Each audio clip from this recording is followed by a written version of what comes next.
Good afternoon, Riza. Good afternoon, ma'am. Can you tell us about yourself? I am Riza Tico. I'm 28 years old. I'm single and I live in Himamaylan, Negros Occidental. Okay, I have few questions for you to answer, Riza. So let's start. Why do you want to work as a maid? To help my family financially. Why you choose Malaysia, Riza? Choose Malaysia because it is safe, ma'am. Okay, how are you qualified for this job? I am hardworking, honest, and patient. May I know what was your educational level is? I graduated college. What was your recent working experience?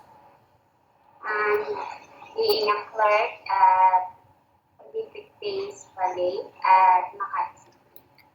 Okay, you were a clerk. Have you worked abroad before? No, ma'am. Do you have experience of taking care of babies? Yes, ma'am. Whose babies did you take care before? My Mrs. and Miss, ma'am. How about assisting elderly? Do you have experience?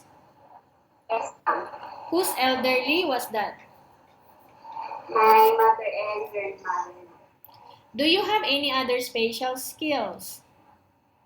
I prepare literate, ma'am. Okay, so And and do know the household chores. are you willing to learn new skills? Yes, ma'am. Are you willing to work with the family where the mother-in-law or any relative stay together? Yes, ma'am. Currently, are you still working now? No, ma'am. Do you know how to cook? No, but willing to learn, ma'am. Okay, you don't know how to cook Filipino food? I know Filipino food, ma'am. Filipino dishes. Okay, so you can cook only Filipino food. Yes, ma'am. Are you aware that you will have to do washing, cleaning, ironing, and cooking? Yes, ma'am. From all the house chores that I have mentioned to you, like washing, cleaning, ironing, and cooking, which do you like most? Uh, Cleaning, ma'am. Washing. Okay, you are not allowed to use handphone during working hours. Yes, ma'am. You are only allowed to use handphone after you finish all the works and when going to bed. Yes, ma'am. You are strictly needed to surrender the handphone to your employer in the morning and your employer will return back to you once you're going to bed. Yes, ma'am. If ever your employer finds out that you're abusing of using your handphone and it's affected your working performance, your employer will confiscate your handphone. Yes, ma'am. Okay, you only allowed to bring normal phone and you are not allowed to bring smartphone. Are you agreed for the terms and condition? Yes, ma'am. Are you agreed to the rules and regulation for the handphone? Yes, ma'am. How many years is the contract as you agreed and understands? 2 years, ma'am. Can you describe for us your attitude? Hardworking, honest, respectful, and patient. How can you assure to us that you will work hard here in Malaysia? I'll do my best, ma'am. And I'll do all what the lawyers say. Okay, can you promise not to use the house telephone without the permission of your employer?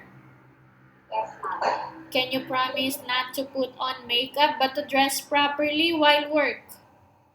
Yes, ma'am. Can you promise not to invite friends and relatives without the consent of your employer? Yes, ma'am. Can you promise not to ask for advance salary from your employer under any circumstances? Yes, ma'am. Do you really understand of the rules and regulation of the agency? Yes, ma'am. Do you pay any placement fee for you to come to Malaysia to work as a maid? No, ma'am. Do you have any history of sickness, breast cancer, or any other illness? No, ma'am. Do you suffer from any skin diseases, allergies, or physical defect? No, ma'am. Do you smoke, Riza? No, ma'am. Have you undergone any operation before? No, ma'am. Are you medically fit or are you fit to work? Yes, ma'am. Are you in any medication right now? No, ma'am. Are you allergic with any food? No, ma'am. Are you prepared to work for the employer of different races? Yes, ma'am. Are you prepared to eat the type of food taken or given by your employer? Yes, ma'am. Are you afraid alone in the house? No, ma'am.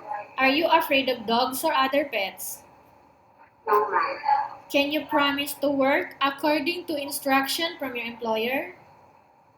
Yes, ma'am. Do you have any family members working in Malaysia? No, ma'am. We have finished our question section. Let's proceed for case study. Okay, Riza, I have a case study for you and I want you to respond truthfully. Yes, ma'am. Upon arrival in Malaysia within 6 months only, if in case one of your family members passed away, what will you do?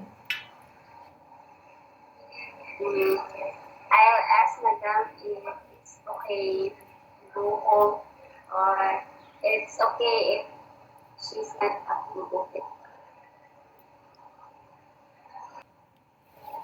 Again, I'll ask madam if I can go back to the Philippines or if she'll not approve, it's okay, ma'am. so what help would you give to your family members who passed away? Pardon, ma'am. What help would you give to your family members who passed away? Financial assistance, ma'am. If in case right now your employer is watching you, what do you want to tell them why the employer need to hire you? Um, I'm hardworking, willing to do my best, and I'm honest and respectful, ma'am. Anything you want to tell to your employer?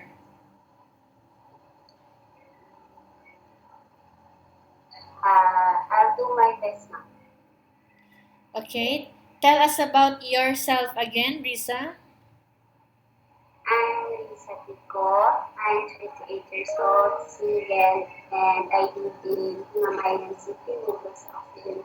And why do you want to work in Malaysia as domestic helper? To provide my family financially. Okay, thank you very much, Riza. We will update to your agency if there is any selection made by the employer. Yes, ma'am.